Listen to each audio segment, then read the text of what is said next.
शुरू होने जा रहा है देश का सबसे बड़ा मुकदमा, आपकी अदालत, रजत शर्मा के साथ।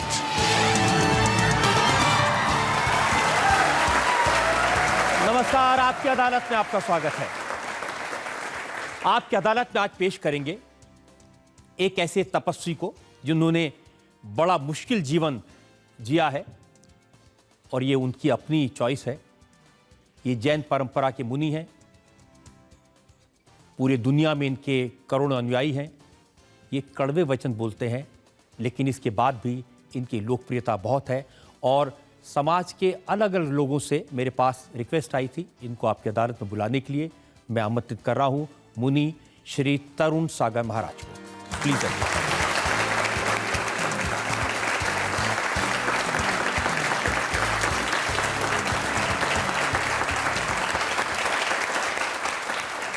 और आज के इस विशेष कार्यक्रम के लिए हमने जज के तौर पर आमंत्रित किया है जाने माने शिक्षाविद, एजुकेशनिस्ट जेएस राजपूत को।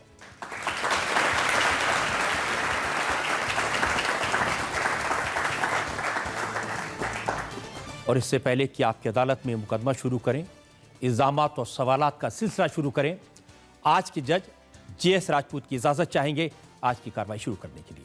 कार्रवाई शुरू की जाए।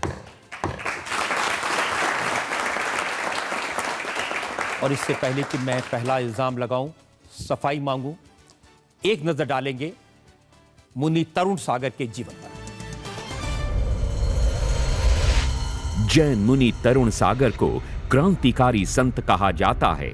मुनि तरुण सागर की विशेषता है कड़वे प्रवचन। इनके प्रवचन सुनने के लिए देश भर में लाखों लोग इकट्ठा होते हैं। मुनि तरुण सागर कड़वी बातें बोलते हैं और इनके कड़वे प्रवचन पुस्तक के रूप में भी लोकप्रिय हुए हैं। मध्य प्रदेश के दमोह जिले के एक गांव में जन्मे मुनि तरुण सागर ने 13 वर्ष की उम्र में अपना घर छोड़ दिया और सन्यासी बन गए। 20 वर्ष की आयु में इन्होंने दिगंबर मुनि दीक्षा ली। मुनि तरुण सागर ने सभी सांसारिक वस्तुओं को त्याग दिया। ये कपड़े नहीं पहनते और हमेशा पैदल यात्रा करते हैं। मुनि तरुण सागर के करोड़ों अनुयायी हैं, लेकिन ये चर्चा में रहते हैं अपने बेबाक विचारों की वजह से। तो आपकी अदालत में आज का एक खास मुकदमा शुरू करते हैं। आपकी अदालत में पहला इल्जाम मुनि तरुण सागर पर। आपकी अदालत में जैन मुनि तरुण सागर पर आरोप है कि इनकी जीवन शैली व्यावहारिक नहीं है। मुनि जी, ये सही है कि आप छोटी सी उम्र में घर छोड़ करके चले गए थे? तो क्या हुआ था कि नंबर नहीं आए थे, माँ ने डांटा था या पिताजी ने पिटाई की थी?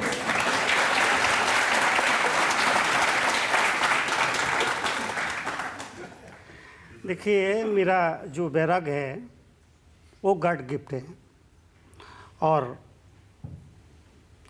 ना ऐसा कुछ घटा, ना ऐसा कुछ देखा, ना माँ ने डांटा, ना पिता नाराज हुई। ईश्वर प्रदत्त संस्कार जो मुझे मिले, जिनकी वजह से मैंने घर छोड़ा, परिवार छोड़ा, संसार छोड़ा और महावीर के रास्ते पर आ गया। और मुझे लगता है कि रजत जी, मैंने भी छोड़ा है, आपने भी छोड़ा है, पर दोनों में एक बुनियादी फ़र्क है। और वो फ़र्क ये है कि मैंने भगवान को पाने के लिए संसार को छोड़ दिया, आपने संसार को पाने के लिए भगवान को छोड़ दिया।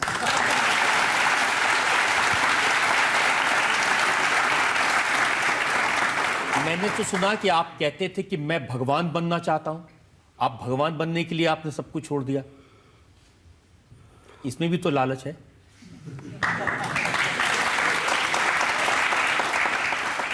कहा जाता है, दुनिया में कहा जाता है, कुछ पाने के लिए कुछ खोना पड़ता है, लेकिन मेरा अपना मानना है कि कुछ पाने के लिए कुछ खोना नहीं बल्कि कुछ करना पड़ता है। 13 साल की उम्र में छठी क्लास में पढ़ते पढ़ते इतनी समझ आ गई थी कि वैराग्य क्या होता है, संन्यास क्या होता है, भगवान कहाँ मिलेंगे। कहते हैं ना कि समझदार के लिए सारा काफ़ी होता है और जो ये ना समझे वो उम्र भर होता है। मुझे ये पता चला कि आप जलेबी खाते खाते सन्यासी बन गए। बचपन में मुझे जलेबी बहुत पसंद थी। 6वीं कक्षा पढ़ रहा था, मैं ज़्यादा पढ़ा लिखा नहीं हूँ। 6वीं कक्षा तक ही अध्ययन किया और 13 साल की उम्र में मैंने घर परिवार छोड़ दिया। तो बचपन में मुझे जलेबी बहुत पसंद थी। स्कूल से वापस घर जा रहा था और एक होटल पड़ती थी, वहाँ पर बैठ कर जलेबी खा रहा था। पास में ही जो मेरे गुरु है आचार्य पुष्पधन सागर जी महाराज, उनका प्रवचन चल रहा था और प्रवचन में वो कह रहे थे कि तुम भी भगवान बन सकती हो। ये शब्द जब मेरे कानों में पड़े तो जलेबी का रस तो जाता रहा और भगवान बनने का रस पैदा हो गया। लेकिन भगवान बनने के लिए खाना छोड़ा, पीना छोड़ा, कपड़े छोड़े, तो अब लगता तो नहीं कहीं गलती हो गई थी, पहले ही ठीक ठाक थे? मुझे अपने निर्णय पर कभी पछतावा नहीं हुआ। एक टिस मेरे मन में ज़रूर रहती थी कि मैंने ज़िंदगी में कभी कोई मुर्दा नहीं फूका। लेकिन एक दिन मुझे लगा जैसे महावीर मुझसे कह रहे हो कि तरुण सागर, तुम्हारा जन्म मुर्दा फूंकने के लिए नहीं हुआ है, बल्कि मुर्दा हो चले समाज में प्राण फूंकने के लिए हुआ है। और मैं उसी दिन से समाज में प्राण फूंकने के लिए निकल पड़ा और आज तक वो काम कर रहा है। नहीं, लेकिन सांसारिक तौर पर अब मैंने सुना कि आप एक ही बार खाना खाते हैं, आप नहाते नहीं हैं, बताइए, आप ब्रश नहीं करते हैं, दांत साफ नहीं करते हैं, ये कैसा जीवन है? आपने बिल्कुल ठीक सुना कि मैं नग्न रहता हूँ, दिगंबर रहता हूँ। दिगंबर अवस्था जो है वो प्राकृतिक रूप है, यथाजात मुद्रा, जैन शास्त्रों में बताया है। मुनि वो होता है जो समाज की नग्नता को ढकने के लिए अपने तन के वस्त्र तक उतार कर फेंक देता है। लेकिन मुनि जी, वो पुराने ज़माने की बात थी। 21वीं सदी के ज़माने में दुनिया कहाँ पहुँच गई और आप बगैर कपड़े के घूम रहे हैं? आप ठीक कह रहे हैं। ये जिज्ञासा बहुत सारे लोगों के दिल और दिमाग में उठती होगी। ठीक है, वो श्रद्धा की वजह से ये सवाल नहीं कर पाते होंगे जो सवाल आप कर रहे हैं। आप ठीक जानना पूछना चाह रहे हैं, लेकिन मेरा अपना कहना है कि पहले दुनिया को ये समझना ज़रूरी है कि दिगंबर मुनि होता क्या है। केवल ये पिछी और ये जलपात्र है, कमंडल, इसको लेने से कोई मुनि नहीं हो जाता है। मुनि के संबंध में मैं 4 पंक्तियाँ कविता के रूप में बोलना चाहूँगा कि दिगंबर साधु किसे कहते हैं, दिगंबर मुनि किसे कहते हैं? जिसके पैरों में जूता नहीं, सिर पर छाता नहीं, बैंक में खाता नहीं, परिवार से नाता नहीं, उसे कहते हैं दिगंबर मुनि। जिसके तन पर कपड़े नहीं, जिसके मन में लफड़े नहीं, जिसके वचन में झगड़े नहीं, जीवन में कोई रगड़े नहीं, उसे कहते हैं दिगंबर मुनि। जिसका कोई घर नहीं, किसी बात का डर नहीं, दुनिया का असर नहीं और जिससे बड़ा कोई सुपर नहीं, उसे कहते हैं दिगंबर मुनि। जिसके संग बीवी नहीं, जिसके साथ टीवी नहीं, अमीरी गरीबी नहीं, नाश्ते में जलेबी नहीं, उसे कहते हैं दिगंबर मुनि। और रजत जी, मैं आपसे ही जानना चाहता हूँ, क्या ऐसा कोई व्यक्ति होगा दुनिया में, हिंदुस्तान की बात नहीं कर रहा हूँ, क्या ऐसा कोई व्यक्ति होगा दुनिया में जिसको कभी नाई की ज़रूरत ना पड़ती हो, कभी लोहार की ज़रूरत ना पड़ती हो, कभी सुनार की ज़रूरत ना पड़ती हो, कभी तेली की ज़रूरत ना पड़ती हो, कभी मोची की ज़रूरत ना पड़ती हो, कभी धोबी की ज़रूरत ना पड़ती हो? ऐसा व्यक्ति ढूंढने पर भी पूरी दुनिया में नहीं मिलेगा। लेकिन एक व्यक्ति है, वो है दिगंबर मुनि। धोबी की ज़रूरत नहीं, फिर भी सबको धोता है, उसे कहते हैं दिगंबर मुनि। दिगंबर मुनि हैं। ढकने के लिए कभी मोर पंख का इस्तेमाल करते हैं, जब बैठते हैं तो अपने सामने डेस्क रख लेते हैं। जब इतनी सारी चीज़ें कवर करने के लिए रखते हैं, अगर एक लंगोट पहन लेते तो क्या बिगड़ जाता है? नहीं, लंगोट हाँ, जिन लोगों को मेरी मुद्रा से तकलीफ है, जिन लोगों को मेरी मुद्रा से परेशानी है, तो मैं 1 मीटर की लंगोट पहनूं, उससे अच्छा है कि वो थोड़ा सा कपड़ा आंखों पे डाल ले, जब मुनि दिखे उसको डाल, बात खत्म हो जाए। उनको तकलीफ नहीं है, वो तो आपकी सुविधा के लिए कह रहे हैं। नहीं, मैं तो चलता हूँ तो दिगंबर ही चलता हूँ, दिगंबर अवस्था में ही चलता हूँ। और देखिए कवर करने के लिए इस्तेमाल करते हैं ना, तो वो जैसे अब मोर पंख का इस्तेमाल करते हैं या ये डेस्क का इस्तेमाल करते हैं, नहीं, शरीर को कुछ हिस्से को कवर ये तो हमारा ये पहचान है, इसको मैं पीछे नहीं रख सकता हूँ, ये हमारी पहचान है। ये साधु जो है ये जीव रक्षा के लिए होता है। बहुत से लोगों को ये मालूम नहीं है पीछे क्यों है, तो जो छोटे छोटे जीव हैं जो आंखों से दिखते नहीं हैं, वहाँ जब मैं बैठूंगा तो परिमार्जित करूँगा ताकि वो जीव हट जाएं। मैं नहीं चाहता हूँ मेरे द्वारा किसी जीव की हिंसा हो, उसको तकलीफ हो, उसको कष्ट हो। तो जैन धर्म तो अहिंसा की बात करता है, और अहिंसा के लिए मुनि तो उसके चरम उत्कर्ष है, इसलिए वो उसका इस्तेमाल लेकिन करते मुझे लगता है कि जैसे बाकी सब चीज़ों का परित्याग कर दिया, कपड़े का कर दिया, खाना एक बार खाते हैं, वो भी खड़े होकर के खाते हैं, इतना सब है, अगर एक लंगोट पहन लेते तो क्या मुश्किल थी? इतनी भी कोई बड़ी बात नहीं। नहीं, आप ठीक कह रहे हैं। लंगोट आता है तो केवल लंगोट नहीं आती है, बच्चा पैदा होता है उसके तन पर कोई कपड़ा नहीं होता, थोड़ा सा बड़ा होता है तो लंगोट आती है। लंगोट में जेब नहीं होता है, लंगोट में जेब नहीं होती है। थोड़ा और बड़ा होता है तो जेब आता है, और जब जेब आता है तो साथ में फरेब भी आता है।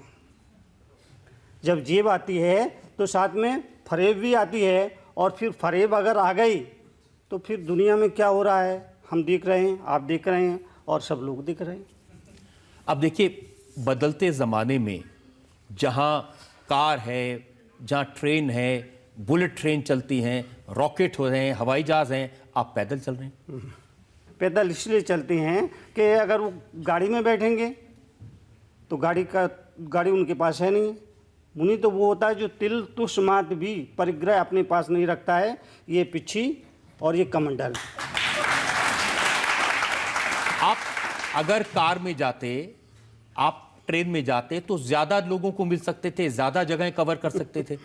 आपकी अदालत में आपको आने में 6 महीने लग गए। आप ही ने कहा जियो और जीने दो, पहले खुद जियो। अगर आपको खुद को जीना आ गया तो दुनिया को जीने का अवसर अपने आप मिल जाएगा, अलग से आपको कुछ नहीं करना पड़ेगा। मुनि जी, वक्त के साथ बदलता है ना। भगवान महावीर के वक्त में फ़ोन तो नहीं थे, माइक्रोफोन नहीं थे, अब आप माइक्रोफोन का भी इस्तेमाल करते हैं, आप फ़ोन का भी इस्तेमाल करते हैं, आप किताबें भी लिखते हैं। देखिए थोड़ा एडजस्टमेंट करना चाहिए। नहीं, महावीर के जो सिद्धांत है, भगवान ऋषभदेव के जो सिद्धांत है, जैन धर्म के जो सिद्धांत है, मैं सिद्धांतों को नहीं बदल सकता हूँ, दृष्टांतों को बदल सकता हूँ।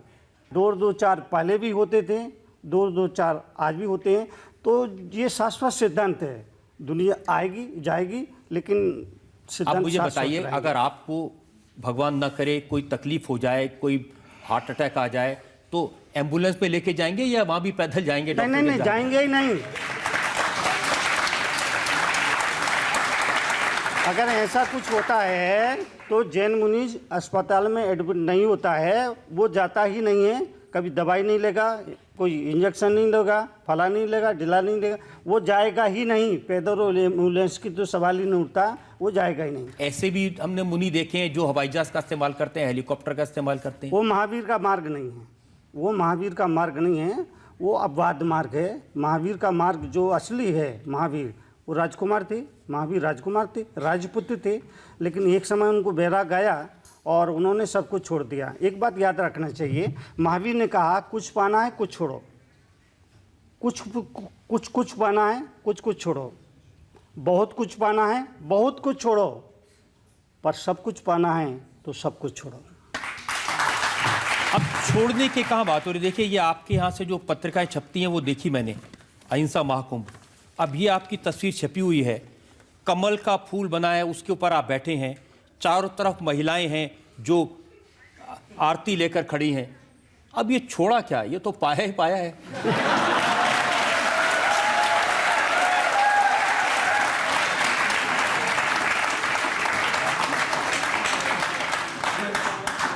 मंजिल मिले ना मिले, मंजिल मिले ना मिले, ये मुकद्दर की बात है। हम कोशिश ही न करें, ये तो गलत बात है। तो पाया ही पाया, आप कह रहे हैं कि पाया ही पाया है, लेकिन ये जो व्यवस्था आपने मुझे बताई, ये व्यवस्था समाज करता है, वो व्यवस्था देखता। यहाँ पर मैं बैठा, ये आसन लाया गया, ये चौकी लाई गई, तो ये समाज का काम है, वो आदर देता है, सम्मान देता है, ये समाज की ड्यूटी है। मुझे तो नीचे बैठने की ज़रूरत पड़े तो नीचे भी बैठ जाऊँगा, ऊपर बैठने की ज़रूरत होगी ऊपर बैठ, ऊपर सिंहासन पर सिर्फ इसलिए बैठना पड़ता है कि वो मजबूरी है। लाइट चली जाती है तो दीपक जलाते हैं और दीपक को ऊंचे स्थान पर रखते हैं, इसलिए रखते हैं कि उसकी रोशनी चारों तरफ फैले। संत भी गुरु भी मुनि भी जलते हुए दीपक है, उनको ऊंचे आसन पर इसलिए बिठाते हैं कि उस समाज पे रोशनी फैले, पूरे समाज पे उनका प्रकाश की किरण फैले। फिर दूसरी बात, एक बात और मैं बोलना चाहूँगा कि कई बार लोग कहते हैं कि मुनि जी, एक तरफ तो आप कहते हैं कि सभी आत्माएं बराबर है, कोई छोटा नहीं कोई बड़ा नहीं, लेकिन आप ऊंचा बैठते हैं, हमें ज़मीन पर बिठाते हैं, इसका मतलब आप अपने आप को बड़ा समझते हैं। तो महावीर बहुत प्यारी बात करते हैं, उन्होंने कहा, वही शब्द मैं दोहरा रहा हूँ कि मैं ऊंचा बैठ कर के भी बड़ा हो गया ऐसा नहीं हूँ, मैं ऊंचा बैठ कर के बड़ा हो गया ऐसा नहीं, आप नीचे बैठ कर के छोटे हो गए ऐसा नहीं, आप नीचे बैठ कर के भी बड़े हैं, मैं ऊपर चौकी पर बैठ कर के भी छोटा हूँ। वो इसीलिए कि मैं चौकी पर बैठा हूँ तो चौकीदार हुआ, आप ज़मीन पर बैठे हैं जमींदार हुए।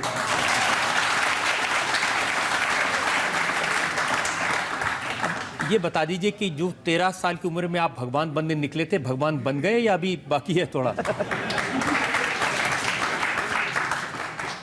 अभी मैंने चलना शुरू किया है और अभी उस रास्ते पर चल रहा हूँ। कितनी जन्म साधना करना पड़ेगी ये कहना मुश्किल है, इतना आसान नहीं है।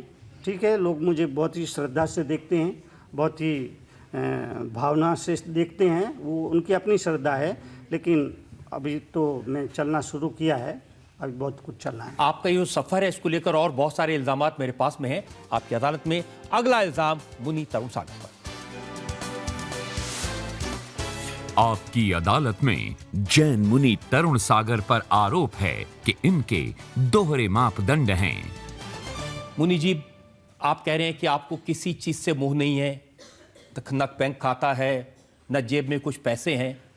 अरे जेब ही नहीं तो पैसे कहाँ से होंगे भैया? तो जब लोग मेरे से बोलते हैं, मुनि जी हम आपसे बहुत प्रभावित है, हम हमेशा आपके संपर्क में रहना चाहते हैं, आप अपना एड्रेस दे दीजिए। तो मैं कहता हूँ भैया, जिस आदमी की ड्रेस ही नहीं उसका एड्रेस कहाँ से होगा? तो जिस आदमी के कोई ड्रेस नहीं, कोई माया नहीं, कोई मोह नहीं, उसको रक्षा करने के लिए ऐसे बड़ी संख्या में पुलिस वाले क्यों दिखाई देते हैं? ये देखिए मेरे पास तस्वीरें हैं, ये तस्वीरें हैं, आप बैठे हैं और चारों तरफ पुलिस, ये आप चल रहे हैं और आपके आसपास ये ब्लैक कैट कमांडोज।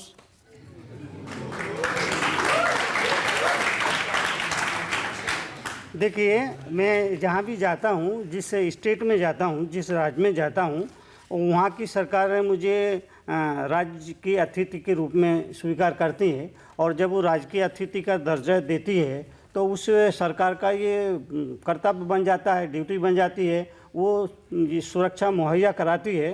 ठीक है, वो अपना काम करती है, मुझे उससे कोई मुनि जी, मतलब भगवान नहीं। महावीर का तो सिद्धांत अहिंसा का है, इनके हाथ में तो SLR हैं, अगर गोली चल गई तो 50-60 लोग वैसे मर जाएंगे।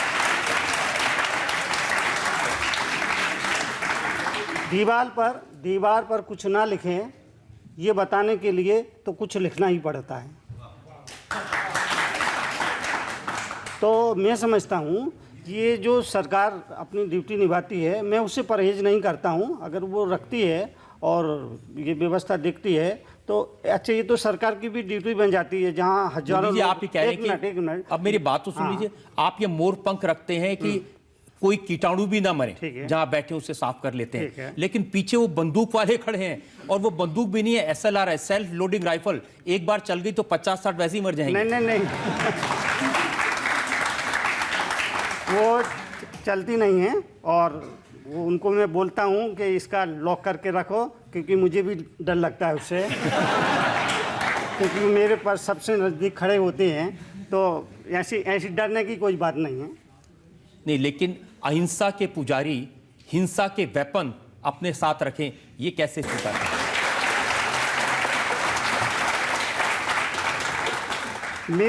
मेरा उसमें कोई वो नहीं रहता है, ठीक है, वो व्यवस्था है, वो व्यवस्था करते हैं, तो मैं उसको नकारता भी नहीं हूँ और मनाही भी नहीं करता हूँ।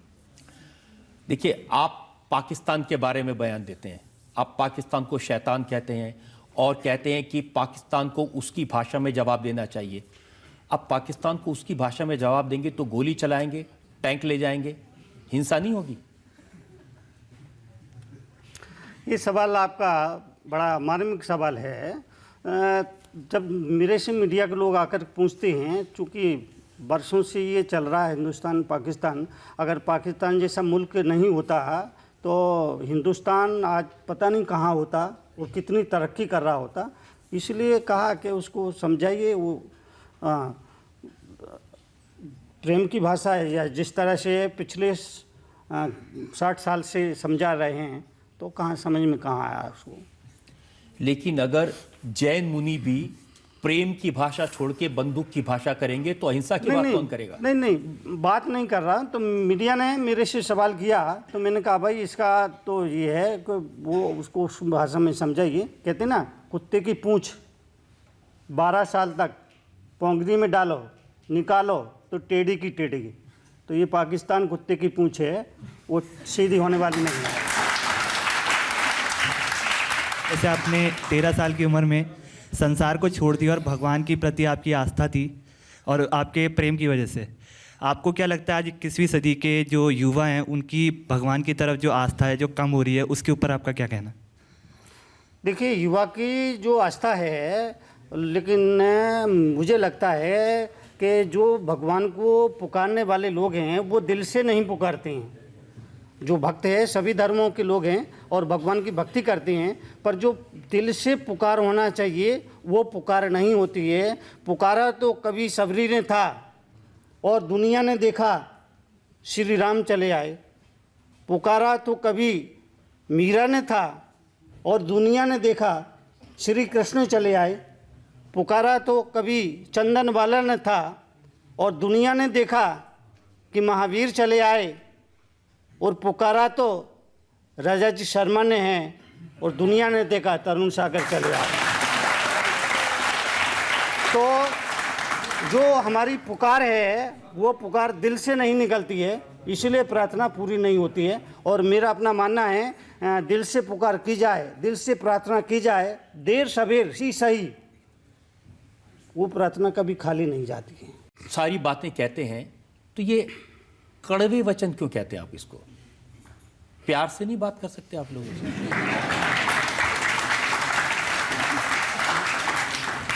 राजा जी शुरू के 10 साल में बहुत प्यार से बोला, बहुत मीठा बोला, बहुत मीठा बोला, बहुत मीठा बोला, बहुत मीठा बोला, बहुत मीठा बोला, बहुत मीठा बोला। लेकिन उस मीठे बोलने का दुष्परिणाम ये हुआ कि मैं बोलता था, लोग सोते थे। मैं बोलता था, लोग सोते थे, उन्हें लगता था मुनि जी लोरी गा रहे हैं। एक दिन मुझे लगा जैसे महावीर मुझसे कह रहा है कि तरुण सागर ये अंधे और बहरे लोग हैं। और उस समय मुझे सुनने के लिए ये हज़ारों लोग नहीं आते थे, बामुश्किल से 25-50 लोग आते थे। और 25-50 भी जिनको बेटा दुकान पर नहीं चढ़ने देता था और बहू घर में टिकने देती थी, वो आ जाते थे। तो मुझे लगा, महावीर ने कहा, मुनि तरुण सागर ये अंधे और बहरे लोग हैं, ये ना आपको कुछ सुन पा रहे हैं, कुछ समझ पा रहे हैं, इसमें टाइम बर्बाद मत करो। अगले ही दिन में एक ऐसा वक्तव्य दिया, हिंदुस्तान का आधा जैन समाज मेरे खिलाफ था और मुझ पर इस बात का दबाव था मैं अपना वक्तव्य वापस लूँ। लेकिन मैंने कहा ये वक्तव्य वापस लेने का सवाल नहीं उठता है, ये मेरे जीवन की सोची समझी रणनीति है। मुझे सारे जीवन इसी मिशन पर काम करना है, कोई चले ना चले मैं इस मिशन पर चलता रहूँगा। पर वो पंक्ति आपको याद होगी ना कि जिनमें अकेले चलने के हौसले होते हैं, एक दिन उनके साथ काफिले होते हैं। यदि आप बाप बेटी की बात करें, आपने तो शादी नहीं की, आपका तो परिवार नहीं है, आप लोगों को बताते हैं पति पत्नी के रिश्ते कैसे अच्छे होने चाहिए।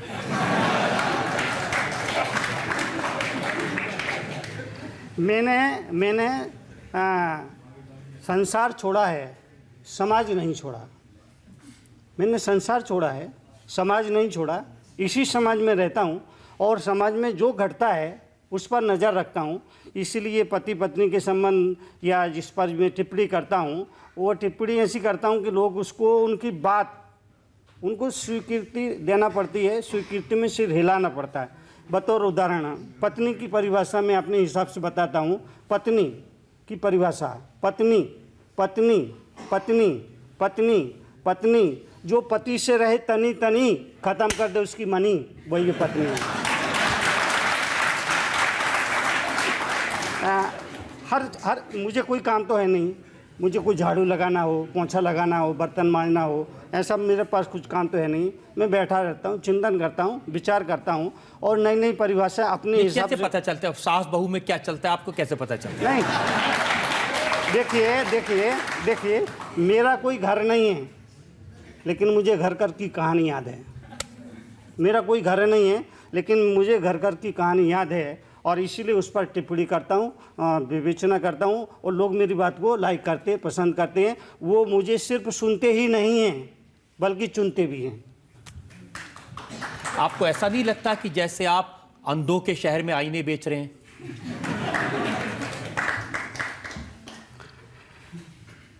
कोई जागे ना जाएगी ये मुकद्दर उसका।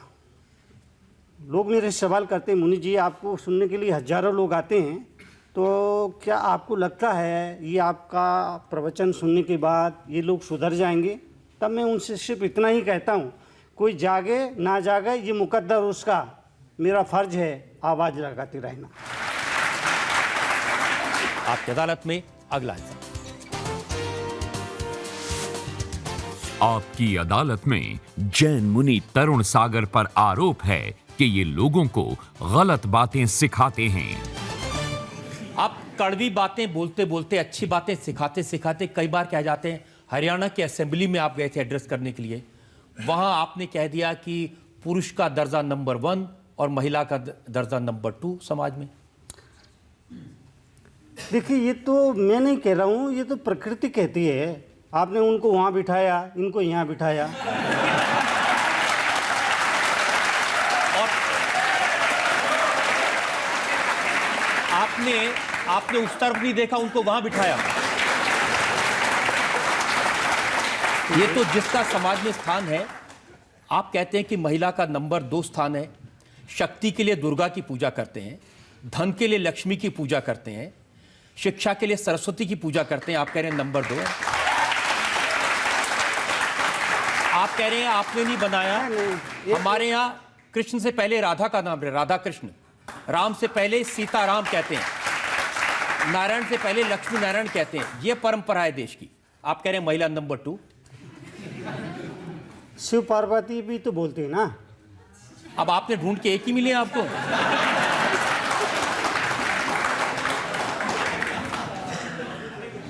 ये जो बात है, देखिए इसमें मतभेद हो सकता है। मैं नारी शक्ति को कमज़ोर समझ रहा हूँ, ऐसा नहीं है। नारी हर हाल में भारी, नारी नारी नारी नारी हर हाल में भारी, पुरुष सदा उसका आभारी। तो नारी है अपनी जगह महत्वपूर्ण है, लेकिन कुदरत की जो व्यवस्था है वो उसको मानना हो ना मानना हो, मानना चाहिए। आप नाम लिखते हैं तो आप अपने पिताजी का ही नाम लिखते हैं, माँ का नाम क्यों नहीं लिखते आप? नहीं, माँ का भी लिखते हैं। नहीं नहीं नहीं, जब भी आप परिचय लिखेंगे तो आप पिताजी का ही नाम लिखेंगे अपने नाम के पीछे, कोई माँ का नाम नहीं लिखता है। आज देखिए, अब वो आप जमाने के साथ बदले नहीं। आपने टीवी पर एड्स नहीं देखे हैं? बड़े बड़े जो क्रिकेटर्स हैं वो कह रहे हैं अपनी माँ का नाम पहले ले रहे हैं। ये बदला है जमाना। और आपने हरियाणा असेंबली में क्या कहा? पति के अनुशासन को माने, ये हर पत्नी का धर्म होता है। पति का भी कुछ धर्म होता है कि नहीं? धर्मपत्नी कहा जाता है, धर्मपति तो नहीं कहते आप। कहना चाहिए। नहीं, कहना चाहिए, कहते क्यों नहीं? धर्मपत्नी कहते हैं तो धर्मपति भी होना चाहिए ना। बिल्कुल होना चाहिए। तो क्यों नहीं होता है वो? आपकी वजह से नहीं।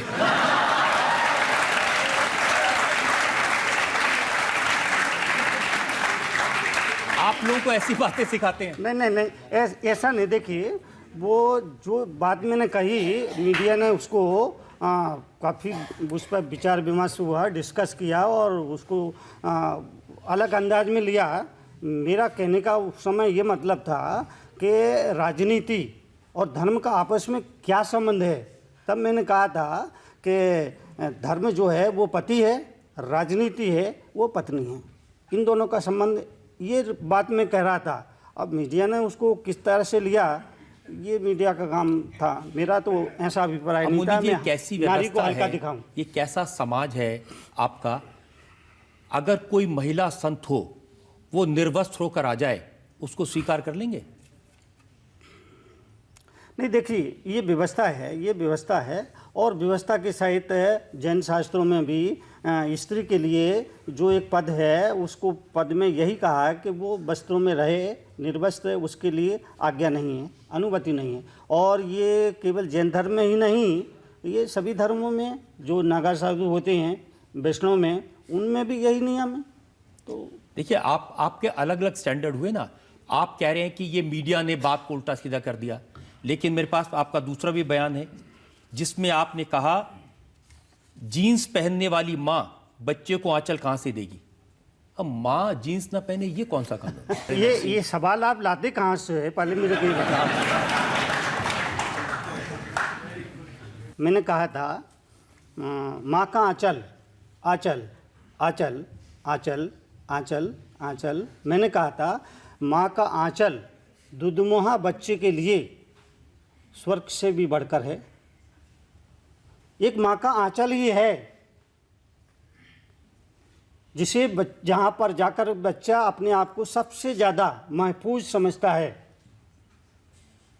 माँ का दूध पीता हुआ बच्चा भी ये समझता है कि उसका बैकुंठ यही है। और माँ भी अपने बच्चे को ढक लेती है कि कहीं मेरे मुन्नी को नज़र न लग जाए। लेकिन लेकिन लेकिन लेकिन लेकिन अब पैदा होने वाली औलाद ये सुख नहीं पा पाएगी, क्योंकि जीन्स वाली मम्मी आंचल कहाँ से लाएगी। अब माँ जीन्स पहने, आपने कहा सुंदरता का ध्यान रखने वाली दूध कहां से पिलाएगी। माँ आप जीन्स पहने या अपनी सुंदरता का ध्यान रखे, ये माँ पर छोड़ दीजिए ना, आप क्यों तय कर रहे हैं? तो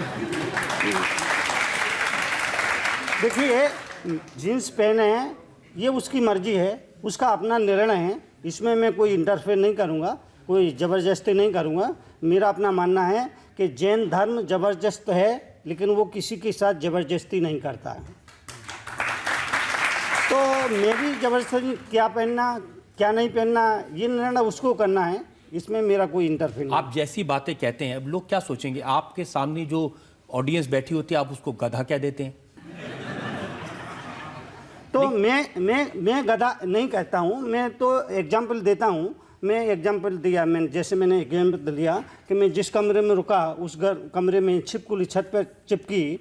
तो मैंने उस छिपकली से पूछा कि भाई तुम लोग छत पे लटकी रहती है हमेशा, फर्श पे कभी दिखाई नहीं देती, इसकी वजह क्या है? तो छिपकली ने मेरे से कहा कि मुनि जी, आपको पता होना चाहिए, इस छत को हमने संभाल रखा है, अगर हम यहाँ से हट गए तो ये छत नीचे गिर जाएगी।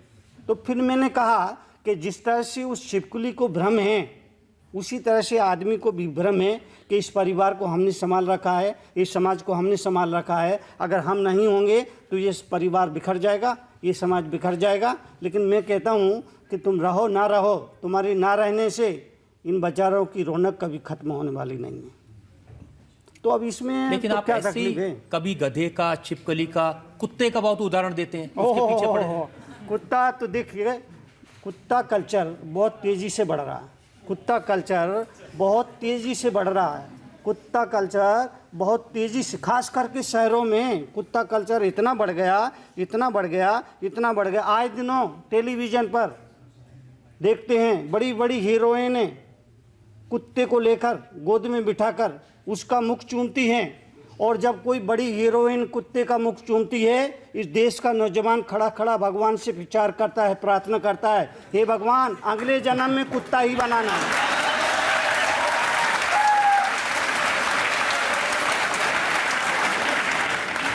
तो मैं बात करता हूँ, कुत्ते की बात करता हूँ, कुत्ता कल्चर की बात करता हूँ। तो देश के नौजवान से सिर्फ इतना ही कहता हूँ कि जितना प्रेम आप अपने कुत्ते से करते हो, उसका 10% प्रेम अपने बूढ़े माँ बाप पर निछावर कर दो, उनकी ज़िंदगी सुधर जाएगी और तुम कुत्ता होने से बच जाओगे। यहाँ बहुत सारे नौजवान बैठे हैं जो लोग आपसे सवाल पूछना चाहेंगे। पूछिए।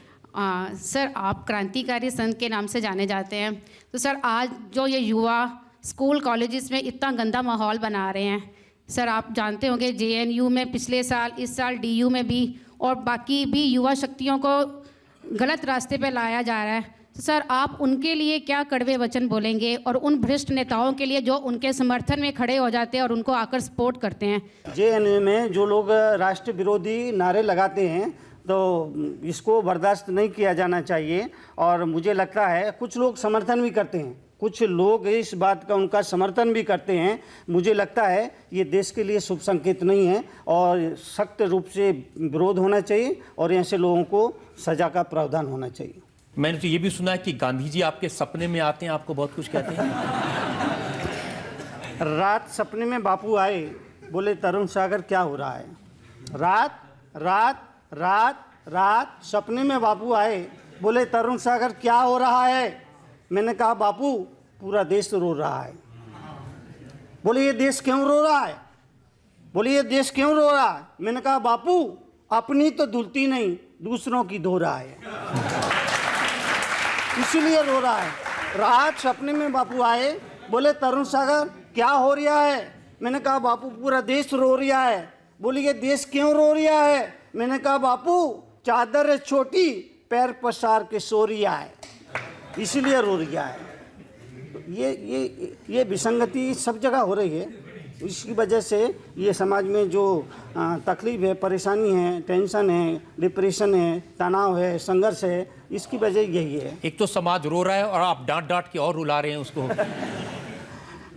देखिए दीवार पर कील ठोकनी है, दीवार पर कील ठोकनी है तो हथौड़ा तो चलाना पड़ेगा, तकिए से काम नहीं चलेगा। दीवार पर कील ठोकनी है तो तकिए से काम नहीं चलेगा, हथौड़ा चलाना पड़ेगा। मैं हथौड़ा चलाता हूँ। मेरे प्रवचन थपकी का काम नहीं, थप्पड़ का काम करते हैं। सर आपने बोला कि वुमेन को सेकंड पे होना चाहिए और मेन को फर्स्ट पे। तो जो इंडिया को रिप्रेजेंट करके PV सिंधु आए, तो आप कह रहे हो कि उनको सेकंड पोजीशन पे ही रखना चाहिए। उनके लिए जो गवर्नमेंट कर रहा है वो गलत है। बात तो उनकी ठीक है, ओलंपिक में तो सिर्फ लड़के ही जीत के आई थी। हाँ तो मैंने हरियाणा विधानसभा में लड़कियों की तारीफ करते हुए कहा था कि उन लड़कियों ने हमारी लाज बचा ली, पुरुषों की लाज वो बचाई। तो देखिए मेरे वक्तव्य को किस तरह से लोग ले रहे हैं या उसका क्या अर्थ निकाल रहे हैं, ऐसा मेरा कहने का कुछ भी अभिप्राय नहीं था। आपको फर्स्ट नंबर बनना है तो आप वहाँ से उठिए, यहाँ आ जाइए, आप फर्स्ट नंबर हो जाएंगे। मुझे कोई तकलीफ नहीं है, इससे मुझे कोई तकलीफ नहीं है। आप कहते हैं ना परंपरा में महिला नंबर 2 पर है। आप क्या चाहते हैं? मैं तो चाहता हूं बराबरी हो, महिला पुरुष में कोई अंतर ना हो, समानता हो, सबके बराबर सम्मान हो। आपकी बात का समर्थन करता हूं। और हमारे कहा गया ना यत्र नारी पूजनते तत्र बसते देवता। देवता वहां निवास रहते हैं जहां नारी की पूजा होती है। हाँ ठीक है, तो वो तो फर्स्ट हो गई फिर जी, नारी फर्स्ट हो गई और पुरुष सेकंड हो गया। हाँ बिल्कुल कर दीजिए, कोई बात नहीं। तो आप कर दो वो सही, मैंने कुछ कर दिया वो गलत। ये तो गलत बात है भाई, ये गलत बात है। आपकी अदालत में अगला इल्जाम मुनि तरुण सागर। आपकी अदालत में जैन मुनि तरुण सागर पर आरोप है कि ये धर्म की आड़ में राजनीति करते हैं। अब देखिए आप साधु हैं, संत हैं, दुनिया से कोई मोह नहीं है, लेकिन हर वक्त आप नेताओं को कभी चोर कहते हैं, किसी को लुटेरा कहते हैं। चोर कहता हूँ, लुटेरा कहता हूँ, ऐसा मैं तो साफ साफ तो बोलता नहीं हूँ। लेकिन मुझे जो लगता है कि जिन्होंने छोटी छोटी चोरियाँ की वो जेलों में बंद है, और जिन्होंने बड़ी बड़ी चोरियां की वो लोकसभा विधानसभा में बैठे हुए हैं। अब देखिए मैं देखिए सियासत से मेरा कोई लेना देना नहीं। ये तस्वीरें देखिए। हाँ बोलिए। ये चीफ मिनिस्टर, कितनी तस्वीरें हैं। ये मध्य प्रदेश के मुख्यमंत्री के साथ, ये रमन सिंह के साथ, ये हरियाणा के मुख्यमंत्री के साथ, हर चीफ मिनिस्टर के साथ, मोदी जी के साथ भी आपकी फोटो है। जो मुझे बुलाएगा मैं तो वहीं जाता हूँ, बगैर बुलाए कहीं जाता नहीं हूँ। मध्य प्रदेश के मुख्यमंत्री ने मुझे सीएम हाउस में बुलाया, मैं गया। छत्तीसगढ़ के मुख्यमंत्री ने मुझे सीएम हाउस में बुलाया, मैं गया। अभी हरियाणा के मुख्यमंत्री ने मुझे सीएम हाउस में बुलाया, मैं गया। तो जो बुलाएगा वहाँ जाऊँगा, और जब जाऊँगा तो फोटो चोर और लुटेरे हैं, और फिर आप जाके विधानसभा में एड्रेस करते हैं चोरों को, लुटेरों को।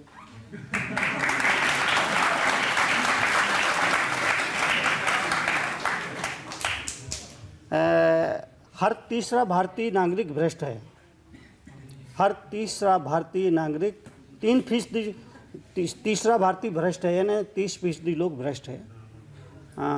50%, 60% लोग भ्रष्टाचार के कगार पर है। सिर्फ 10% लोग हैं जिन्हें आप पूरी तरफ से ईमानदार कह सकते हैं। तो सभी चोर नहीं हैं, सभी उचक्के नहीं हैं। तो मैं समझता हूँ मैं चोरों के घर नहीं गया, प्रदेश के मुख्यमंत्री के घर गया, चोरों के घर नहीं गया। नहीं, विधानसभा में आप कह रहे हैं कि वहाँ पर तो हजारों लोग हैं, लुटेरे बैठे हैं, और उनको एड्रेस करने के लिए आप गए। मध्य प्रदेश की विधानसभा को आपने एड्रेस किया, हरियाणा की विधानसभा को एड्रेस किया। तो एड्रेस करना चाहिए। एड्रेस उपदेश की ज़रूरत तो उनको ही है ना। मंदिरों की ज़रूरत तो पापियों को है, पुण्यात्मा को मंदिरों की ज़रूरत नहीं है। जो पापी हैं उनको भगवान को पूजा में पहले आगे आना चाहिए, तो उनको उपदेश की ज़रूरत है। ये दिल्ली विधानसभा वालों को ज़रूरत नहीं, उन्होंने आपका कैंसिल कर दिया। दिल्ली विधानसभा में मुझे निमंत्रण मिला, केजरीवाल साहब मुख्यमंत्री जी और विधानसभा स्पीकर रामनिवास जी गोयल दोनों आए, निवेदन किया, मैंने स्वीकृति भी दी, प्रोग्राम भी बन गया था और मुझे जाना तय भी हो गया था, लेकिन किसी वजह से वो रद्द किया गया, वजह मुझे मालूम नहीं है, लेकिन उन्होंने भी बुलाया था। जो भी मुझे बुलाएगा वहाँ मैं जाऊँगा। अगर लोकसभा में मुझे बुलाएंगे वहाँ भी जाऊँगा। मीडिया के लोग मुझसे पूछते हैं, मुनीष जी आपकी खुशनसीबी क्या है? तब मैं कहता हूँ मेरी खुशनसीबी यही है कि मैं इतना कड़वा बोलता हूँ, फिर भी लोग मेरी बातों को बहुत प्यार से सुनते हैं, यही मेरी खुशनसीबी है। लेकिन कोई आपके बारे में कड़वा बोल दे तो आपको अच्छा नहीं लगता? नहीं, विशाल डडलानी ने कुछ कह दिया था तो बेचारों को कान पकड़वा नहीं। एक मिनट, हाँ, तो मेरी तरफ से क्या प्रतिक्रिया रही वो आपको मालूम है, मीडिया के आदमी हैं, आपको सब खबर है। मैंने हमेशा यही कहा कि भाई इस बात से मुझे कोई लेना देना नहीं है। ठीक है, उन्होंने टिप्पणी की है तो विचारों की अभिव्यक्ति का संविधान छूट देता है। मेरा एक ही वक्तव्य शुरू से आखिरी तक, मीडिया के जितने लोग आए मैंने एक ही वक्तव्य दिया। ठीक है, समाज के लोग हैं, उन्होंने इसका विरोध किया, विरोध करना भी चाहिए, वो अपनी जगह सही थे, मैं अपनी जगह सही था, और आप कहाँ थे मुझे मालूम नहीं। मैं तो देख रहा था कि वो आपके सामने आके कान पकड़ के उठक बैठक लगा रहे हैं, तब आपने माफ किया।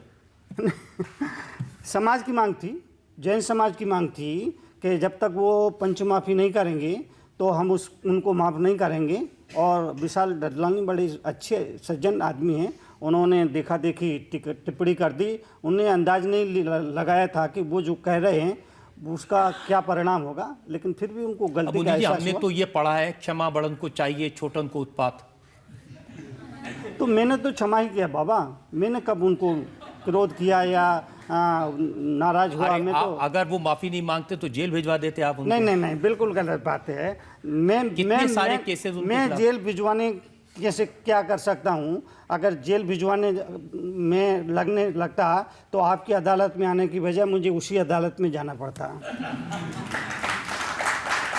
जनता से पूछते हैं जो लोग सवाल पूछना चाहते हैं। मेरा आपसे ये सवाल है कि अगर आपको कभी किसी पॉलिटिकल पार्टी को ज्वाइन करने का इनविटेशन आए तो आपके उसके प्रति क्या विचार रहेंगे? देखिए, किस पार्टी को ज्वाइन करना पसंद करेंगे? राजनीति से इसका मैंने शुरू में कहा कि सियासत से मेरा कोई लेना देना नहीं है। हाँ, बस ये समझिए मैं बोलता हूँ इसलिए लोग इतने सोचते हैं कि आप इस पार्टी में जाएंगे, इस जाएंगे। ये तो मैं दिगंबर मुनि हूँ, और दिगंबर मुनि तो बहुत ही ऊंचा उसकी स्थिति होती है, और वो राजनीति से और इससे उसका कोई लेना देना दूर दूर तक कोई संबंध नहीं रहता है। और ये कल्पना करना भी हमारे लिए बेकार है। नेता तो कल्पना, नेताओं की तो कल्पना पे चलते हैं, नेताओं के भाषण कल्पना पे। नेताजी भाषण कर रहे थे, सोना 10 रुपये तोला, चांदी 50 रुपये किलो, गेहूँ 1 रुपये सेर, घी 2 रुपये मन, 4 फ्लैट वाले कमरे का किराया 15 रुपये, बच्चों की पढ़ाई मुफ्त, वाईफाई मुफ्त, बिजली मुफ्त, पानी मुफ्त। जनता में से एक आदमी उठा और हुजूर ये व्यवस्था आपने कहाँ से दिलाई है? नेताजी बोले, कल्पना करने में क्या बुराई है। तो ये कल्पना कर रही है कि आप किस पार्टी में होते हैं तो किस वो आप करते न ये करते, इसलिए कर रही है कल्पना क्योंकि आप राजनीति विषयों पर जरूर कोई ना कोई कमेंट करते रहते हैं। कमेंट करना चाहिए, वो गलत नहीं है। संत जो है वो समाज का गुरु होता है, और पूरी समाज का दायित्व उस पर होता है। समाज में जो कुछ भी घटता है, कहीं गलत होता है तो गलत को गलत बोलना कोई गुनाह नहीं है, कोई अपराध नहीं है, बोलना चाहिए।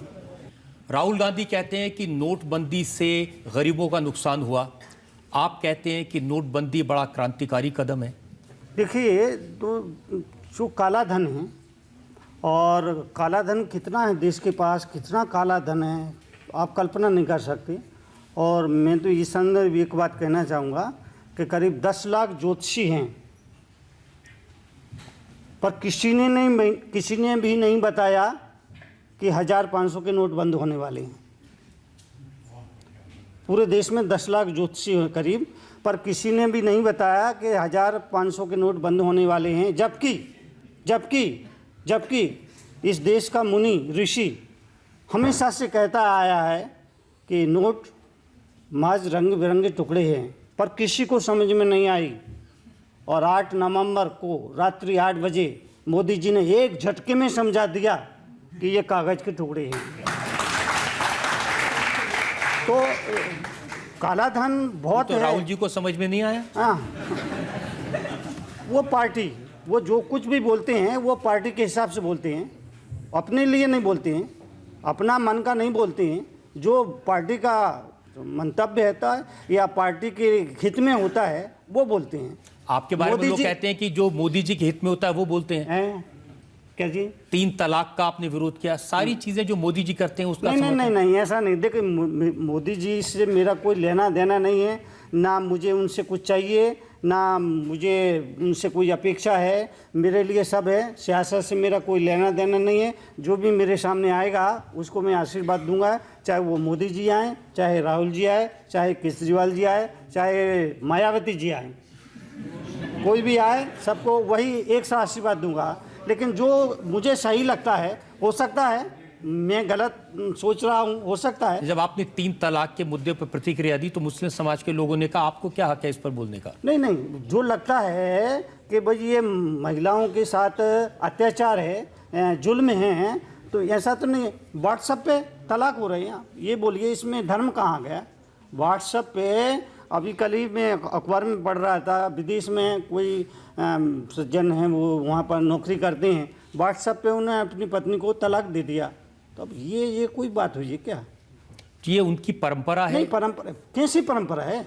ये परंपरा, ये जैसी आपकी परंपरा है संथारा की, ऐसा नहीं, कोई अपनी जान दे दे। परंपरा और इस परंपरा, आप तो फिर सती प्रथा को और सलेखना को भी एक ही मानोगे? हाँ, क्यों नहीं? नहीं, क्यों? ये जैसे सती प्रथा बंद हुई ऐसे संथारा को भी बंद होना चाहिए।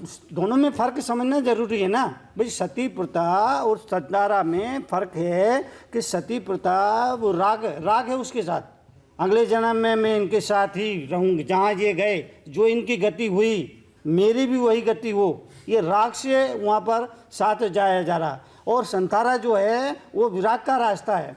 तो राग और द्वेष में फ़र्क समझना जरूरी है। और फ़र्क सिर्फ इतना है, राग में और द्वेष में फ़र्क सिर्फ इतना है कि अपना बच्चा रोता है तो दिल में दर्द होता है, और पड़ोसी का बच्चा रोता है तो सिर में दर्द होता है। तो इसको महावीर ने राग और द्वेष कहा। तो वहाँ सती प्रथा में राग है, संसार है, और संतारा में विराग है, विरक्ति है, और जन्म मरण के बंधनों से मुक्ति की भावना है। लेकिन इसको तो कोर्ट भी इजाज़त नहीं देता अपने आप अपना जान देने को। नहीं, देखिए ये संतारा की जो प्रक्रिया है वो कुछ चंद घंटों की नहीं है, 12 साल की लंबी प्रक्रिया है। अगर मैं चाहूँ, मैं युवा हूँ और चाहूँ कि मैं संतारा ले लूँ, इसके लिए धर्म अनुमति नहीं देगा। जब आदमी एक उम्र पे पहुँच गया और उसे लगता है मृत्यु निकट है, आंखों से दिखता नहीं, कानों से सुनता नहीं, हाथ पांव चलती नहीं, वृत्तियाँ पलती नहीं, रोटी भी चपती नहीं, खिचड़ी भी पचती नहीं, रोगों ने घेरा है, मरने की बेरा है, मोह भी घनेरा है, फिर भी कर रहा मेरा तेरा है। अपना कुछ ख्याल नहीं, दुनिया की चिंता, परिवार नाम जपता, अरहंत नाम भूला, परिवार नाम जपता, तृष्णा है बढ़ रही, बुद्धि है घट रही, अश्रुधार पड़ रही, मुख से लार बह रही, पड़ा पड़ा मर रहा पर हाय हाय कर रहा, पड़ा पड़ा मर रहा पर हाय हाय कर रहा। पत्नी है टोसती, बहुएं हैं कोसती, लड़के हैं पीटते, नाती घसीटते, दिन भर है जागता, रात भर है खांसता, दांत सभी टूट गए, खाना से ककड़ी, अंग अंग शिथिल भये, कमर गई अकड़ी, यमराज के आदेश से यमदूत ने चोटी पकड़ी, जाल खुद ही बना रहे जैसे बनाती मकड़ी, खेल कूद भूल गए चकड़ी, 3 चीज याद रही, नौन तेल लकड़ी। ऐसे मरने से अच्छा है कि भगवान का नाम लेते हुए मरे, धर्म ध्यान करते हुए मरे, साधना से मरे, व्याग से मरे, विरक्ति से मरे। उसको संतारा कहा। महावीर ने कहा अगर आप जीवन को उत्सव कैसे बनाएं, जीवन को उत्सव कैसे बनाएं ये जानना है तो आप गीता के पास जाइए, और मृत्यु को महोत्सव कैसे बनाएं अगर ये सीखना है तो महावीर के पास आइए। महावीर के शब्दों में मृत्यु मातम नहीं महोत्सव है। तो संतारा, संलेखना, समाधि मरण, पंडित मरण, ये सब एकार्थवाची है, और ये मृत्यु को महोत्सव बनाने की कला है।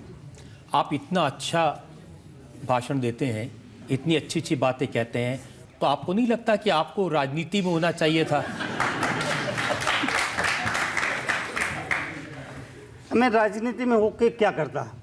अगर राजनीति में भी जाता तो अगर सपोज करो प्रधानमंत्री भी बन जाता, तो मैं तो वो बन गया हूँ कि प्रधानमंत्री भी आके नमस्कार करेगा, प्रणाम करेगा। देखिए, जो जनता के द्वारा दी गई कुर्सी को स्वीकार करता है वो राष्ट्रपति होता है। जो जनता के द्वारा दी गई कुर्सी को स्वीकार करता है वो राष्ट्रपति होता है, पर जो उस कुर्सी को भी ठुकरा दे वो राष्ट्रपिता होता है। मुनि जी, हमने आपसे हर तरह के सवाल पूछे और अच्छी बात है कि आपने हर सवाल का बड़े मुस्कुरा के बेबाकी से जवाब दिया। आपकी अदालत में अब वक्त है आज के जज जाने माने शिक्षाविद JS राजपूत के फैसले का। अदालत ने सारे प्रश्न सुने, सारे उत्तर सुने और ये पाया कि मुनिश्री समाज में सद्भाव लाने के लिए कार्य कर रहे हैं, लोगों को जगा रहे हैं, मनुष्य को मनुष्य से जोड़ रहे हैं। अदालत चाहेगी कि वे ये कार्य आगे भी करते रहें, आवाज़ लगाते रहें। उनका प्रभाव समाज पर पड़ता है, भारत में ही नहीं विश्व भर में उनको सम्मान मिला है। आपने सभी प्रश्नों के उत्तर अत्यंत तर्कपूर्ण ढंग से दिए और बड़े अच्छे ढंग से दिए, जिससे सुनने वाले भी प्रभावित हुए। अतः ये अदालत आपको पूरी तरह आरोप मुक्त करती है और फिर एक बार अपेक्षा करती है कि आप समाज में जुड़ाव लाते रहिए, जिसकी इस देश को बहुत बड़ी आवश्यकता है। इस उम्मीद के साथ, इस अपेक्षा के साथ कि मुनि तरुण सागर जी इसी तरह से समाज का काम करते रहेंगे, जनता के सामने त्याग और तपस्या की एक तस्वीर पेश करते रहेंगे। आज का मुकदमा यही खत्म करते हैं। अगले हफ्ते आपसे मुलाकात होगी एक नई शख्सियत के साथ। तब तक के लिए नमस्कार।